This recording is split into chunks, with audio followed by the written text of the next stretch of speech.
त्याचा आठवडाभर अभ्यास करून पुढील गुरुवारी त्याचे चिंतन करायचे, आपले मत व्यक्त करायचे. त्यामध्ये सुरेश हरीरीने भाग घेऊ लागले. मार्गदर्शकांनी त्यास विचार, गीतामृत, दर्शनीय पाथेय, दशावतार व तत्त्वज्ञान मासिक ही पुस्तके वाचावयास दिली. दर आठवड्याचे चिंतनिका सोबत वाचन, त्यामुळे अध्यात्म समजून घेऊन ते दुसऱ्या समजून घेण्याची सवय लागली. विरक्ती अधिक जाणवू लागली. काही होतकरू शिक्षकांनी एके रविवारी एक शिबिर घेतले. सत्य साईबाबांच्या विचारांची माहिती सांगणारे. त्यात कोण गीतेवर बोलेल असे विचारल्यावर सुरेश यांनी भगवद्गीतेतील 9व्या अध्यायातील 14व्या श्लोकावर फारच छान विश्लेषण केले. ते विश्लेषण झाल्यावर सर्वांनी त्यांचे कौतुक केले. प्रत्येक रविवारी होणाऱ्या कार्यक्रमांसाठीचे आमंत्रण दिले. वेगवेगळ्या गावी जाऊन अनेक श्रोत्यांना मार्गदर्शन करू लागले. 10वी पास झाल्यावर 11वी शाखेत प्रवेश केला. अभ्यासात कुठे अध्यात्म आहे का हे शोध घेऊ लागले. अभ्यासात फार काही मन रमलेच नाही. नामदेव गाथेचे वाचन केले. गणेश उत्सवामध्ये कीर्तनासाठी सुरेश यांना बोलवले जाऊ लागले. अशा घटना वारंवार घडू लागल्या. वडिलांना मात्र काळजी वाटू लागली. याचे पुढे कसे होणार? सुरेश यांचे मोठे बंधू अनिल यांचा विवाह झाला होता. ते पुण्यात आकुर्डीला राहत होते. वडिलांनी त्यांच्याकडे नोकरी व्यवसायाच्या हेतूने पाठवले. पुण्यात MIDCत कुठल्याशा कंपनीत भावाच्या आग्रहास्तव काम सुरू झाले. देवाची ओढ वाटू लागली. काम करताना देखील भगवंताचा ओढा वाटू लागला. घरी आल्यावर पोथी वाचन, चिंतन, मननात रात्र जागू लागले. सकाळी पुन्हा कामावर असे पुण्याला गेलेल्या विद्यार्थ्यांचे म्हणजे सुरेश यांचे हाल होऊ लागले. एके दिवशी फॅक्टरीत ऑइलहून पाय घसरून पडले. शोल्डर बोन फ्रॅक्चर झाले. बंधूंचा आग्रह होता, कुठल्या तरी चांगल्या जागी काम करा. सुरेश यांच्या मनामध्ये विचारांची घुसळण सुरू होती. बालपणापासून मिळालेले आध्यात्मिक स्वातंत्र्य व आता होणारा नोकरी व्यवसायाचा आग्रह यामुळे मनाची कुचंबणा होऊ लागली. बंधू अनिल यांचे नातेवाईक घरी आले. त्यांनी सांगितले, जर ITIचा अभ्यासक्रम पूर्ण केला तर चांगल्या कंपनीत कायमस्वरूपीचा जॉब मिळू शकतो. मग अहमदनगरच्या नाईट ITI कॉलेजला प्रवेश घेण्याचे निश्चित झाले. मित्रांच्या मदतीने नगरमध्ये केडगावला एक खोली भाड्याने घेतली. भावाने बरोबर थोडे सामान दिले होते ते घेतले. आपले काही ग्रंथ घेतले आणि खोलीत ठेवले. आजच्या ऐवजी उद्या ITI प्रवेशासाठी जाऊ असे ठरवले. चरपट पंजरिका ग्रंथाचे वाचन चालू होते. प्रवेशाचे पुन्हा 2 दिवस लांबले. असे 8 दिवस गेले. शेवटी प्रवेश घ्यायची वेळ येऊन ठेपली होती. आपण ITIचे शिक्षण घेऊन काय करायचे असा विचार मनात आला. नोकरीत आपले मन रमणार आहे का? नोकरी का करायची? आपण संसार करणार आहोत का? ह्या सर्व प्रश्नांची उत्तर नाही अशीच आली. भक्कम विचाराच्या रवीने घुसळणीला लयबद्धता आली होती. आपल्याला संन्यासी व्हायचे आहे ह्या विचाराभोवती सर्व चक्र फिरत होती. परिवाराकडून ITIसाठी होणारा आग्रह, स्वतःच्या मनाचा निग्रह यांचे द्वंद्व सुरू झाले. प्रवेशाचा आज शेवटचा दिवस होता. खोलीतून प्रवेशासाठी पैसे घेऊन सुरेश बाहेर पडले. आता मनातील रवी जोरजोरात फिरू लागली. तिला लागलेली अध्यात्माची दोरी विचारांची मंथन करू लागली. विचाररूपी ओझ्याचे शिंतोडे बाहेर उडू लागले. एक एक पाऊल जसजसे पडू लागले तसतसा विचार मंथनाला जोर वाढू लागला. शेवटी नवनीत वर आले. ITIकडे नाही तर अध्यात्माच्या दिशेने वळाले. प्रवेशासाठीचे जे पैसे होते त्यातून एक जोडी धोतर घेतले, एक कमरेला बांधले आणि दुसरे मुंडासे म्हणून डोक्याला गुंडाळले आणि ST स्टँडकडे जाऊ लागले. कोठे जायचे माहिती नव्हते.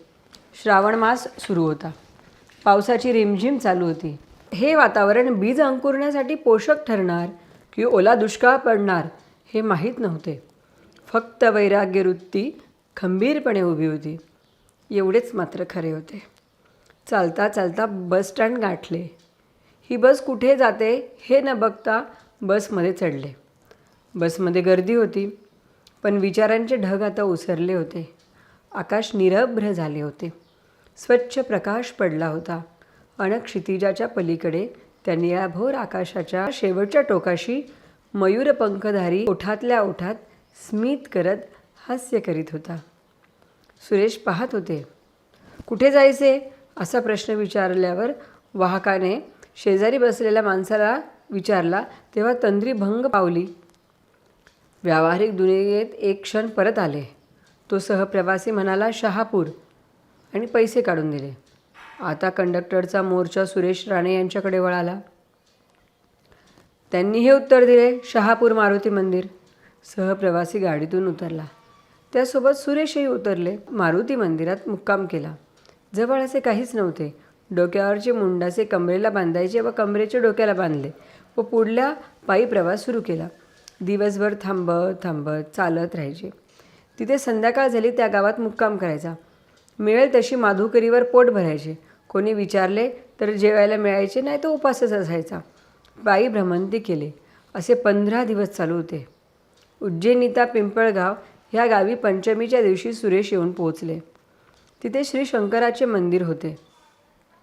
दर्शन घेतल्यावर ध्यानाला बसले. तेथे एक मनुष्य आला. त्याने जेवणासाठी आमंत्रण दिले. घरी घेऊन जाऊन पोट भरेपर्यंत जेवू घातले. त्या रात्री प्रवचनाचा कार्यक्रम संपन्न झाला. त्या कार्यक्रमात कापूरवाडीचे एक शिक्षक उपस्थित होते. ते प्रवचन ऐकून प्रभावित झाले. त्यांनी आमच्या गावी प्रवचनाला या असा आग्रह केला. सुरेश दुसऱ्या दिवशी त्यांच्यासोबत प्रवचन करण्यासाठी कापूरवाडीला गेले. तेथे 2 दिवस मुक्काम केला. रात्रीचे प्रवचनाने प्रभावित झालेल्या शिक्षकाने दक्षिणा हातात ठेवली व दुसऱ्या दिवशी सकाळी बस थांबवून नगर गाडीत बसवून दिले.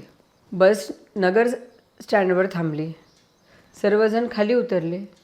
सुरेशही उतरले. आता पुढे काय? परत हा प्रश्न निर्माण झाला. सोन्याला वारंवार कस लागतो, त्यालाच अग्नीशी संगती करावी लागते.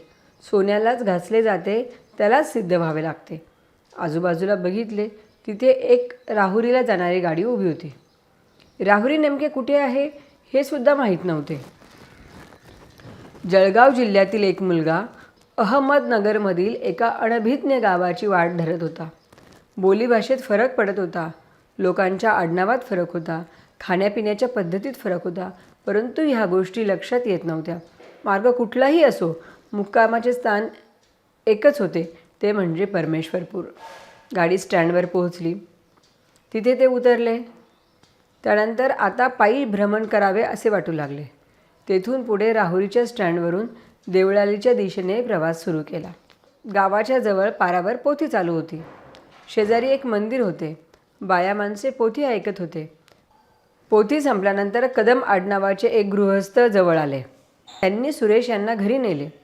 रात्री मुक्काम केला. सकाळी चहा नाश्ता करून 11 रुपये दक्षिणा हातावर ठेवली. मग पुढचा रस्ता धरला. चालता चालता बेलापूरकडील रस्ता लागला. बेलापूर चौकात आल्यावर 2 रस्ते फुटत होते. एक श्रीरामपूरकडे जाणारा आणि दुसरा पडेगावकडे जाणारा. क्षणभर उभे राहिले. कोणत्या रस्त्याने जायचा विचार केला. श्रीरामपूरकडे जाणारा रस्ता वर्दळीचा होता, तर पडेगावकडे जाणारा रस्ता निर्मनुष्य होता. मग ह्या रस्त्याने जावे असे ठरवले. दैवयोगाने पडेगावला श्रावणी सप्ताह सुरू होता. 3 दिवस संपून 4थ्या दिवसाचे कीर्तन प्रवचन चालू होते. तेथे मुक्काम करायला मिळाला. एके दिवशी प्रवचन केले. प्रवचन झाल्यानंतर आनंद वाटला. तेथे उपस्थित असणाऱ्या काही लोकांना विचारले, येथे कुठे संस्थान आहे का, जेणेकरून मी तिथे राहून अभ्यास करू शकेल. त्यावर तेथे असलेल्या मंडळींनी सांगितले, 1 नाही तर 2 संस्थान आहे, देवगड व सराला बेट. तेथे भेंडा येथील मीराबाई मिरीकर यांचा सप्ताहाचे पोस्टर लावले होते. सप्ताहाच्या 4थ्या दिवशी देवगडचे भास्करगिरीजी महाराज तेथे प्रवचन करणार आहेत असे कळले. श्रीरामपूरला बसने सुरेश आले. दक्षिणेच्या पैशातून 95 रुपयाचा शर्ट, टोपी, इजार घेतली.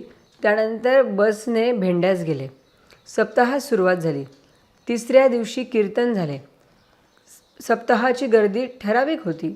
4थ्या दिवशी महाराज येणार, परंतु पाऊस अधिक झाल्याने भास्करगिरीजी महाराज सप्ताहास आलेच नाही. सप्ताह संपल्यानंतर सुरेश राणे हे देवगडकडे रवाना झाले. तो दिवस होता 15 ऑगस्ट 1992. तेथे लक्ष्मीनारायण जोंदळे हे भास्करगिरी महाराजांचे शिष्य भेटले.